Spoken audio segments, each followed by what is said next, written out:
പെണ്ണെട്ടേണ്ടത് പ്രേമിച്ചിട്ടല്ല. അതിൻ്റെ ഇടയിൽ കൂടെ പറയാം. പെണ്ണെട്ടേണ്ടത് പ്രേമിച്ചിട്ടല്ല. പെണ്ണെട്ടേണ്ടത് എങ്ങനെ? പെണ്ണെട്ടേണ്ടത് സമയമാവുമ്പോൾ മാതാപിതാക്കൾ അന്വേഷിച്ച് കണ്ടെത്തുന്നത്. ഇഷ്ടമുണ്ടെങ്കിൽ കെട്ടിയാൽ മതി, അത് വേറെ കാര്യം. ഇഷ്ടമില്ലാത്തത് കെട്ടുമൊന്നും വേണ്ട, പക്ഷെ കണ്ടെത്തുന്നത് മാതാപിതാക്കളാണ്. എന്താ കാര്യം? അങ്ങനെ കണ്ടെത്താൻ കഴിയുള്ളൂ എന്നുള്ളതാണ്. കാരണം വിവാഹപ്രായമാകുമ്പോൾ പുരുഷന് ചില ദൗർബല്യങ്ങൾ ഉണ്ടായിരിക്കും. അതോ അവൻ്റെ വാപ്പാക്കും ഉമ്മാക്കും ഉണ്ടാവില്ല ആ ദൗർബല്യം. അതുകൊണ്ട് കണ്ടെത്താൻ കഴിയുന്നത് അവർക്കാണ്.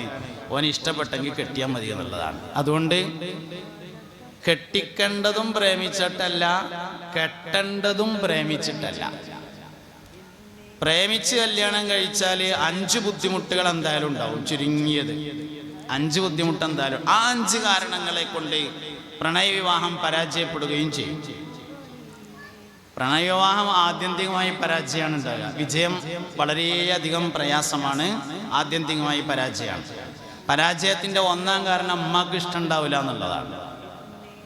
ഉമ്മാക്ക് ഇഷ്ടമില്ലാത്ത എല്ലാ കാര്യവും പരാജയപ്പെടും. അതിനിപ്പോൾ എന്ത് കച്ചവടം തുടങ്ങുകയാണെങ്കിലും ശരി, കുവൈത്തേക്ക് പോവുകയാണെങ്കിലും ശരി, എന്ത് കാര്യമാണെങ്കിലും ഉമ്മാക്ക് ഇഷ്ടമില്ലാത്ത പരാജയപ്പെടും.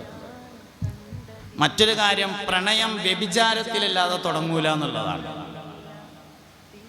അത് ഞാൻ പറയുമ്പോൾ ഒരു സംശയം ഉണ്ടാവും, അതിന് വ്യഭിചാരം ഒന്നും ഉണ്ടായിട്ടില്ലല്ലോ, ഒക്കെ ഞങ്ങൾ നിക്കാഹിൻ്റെ ശേഷം ഉണ്ടാവുള്ളൂ എന്ന് ആദ്യം ദിനം തീരുമാനിച്ചതാണല്ലോ എന്ന് തോന്നും. അത് വ്യഭിചാരം തന്നെ എന്താണെന്ന് അറിയാത്തതിൻ്റെ കുഴപ്പമാണ്. അൽ ഐനാന് സിനാഹുമ അന്നദുറു എന്ന ഹദീസിൽ നസ്സാണ്. കണ്ണിൻ്റെ വ്യഭിചാരം നോട്ടമാകുന്നു. കാണലും നോക്കലും രണ്ടാണ്.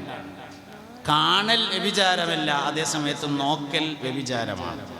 തിങ്കളാഴ്ച 9:35 സ്കൂളിലേക്ക് പോകാൻ വേണ്ടി ബസ് കാത്തു നിന്നപ്പോൾ കണ്ടു, അത് കാണലാണ്.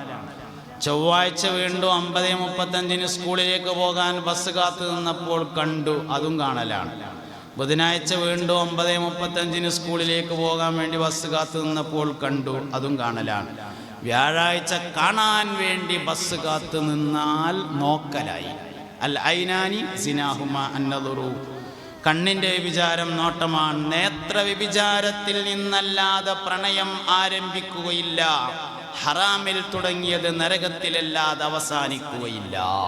അതിനാൽ പ്രണയവിവാഹം പരാജയപ്പെടും. കല്യാണം കഴിക്കേണ്ടത് പ്രേമിച്ചിട്ടല്ല. അതാണ് സംഗതി.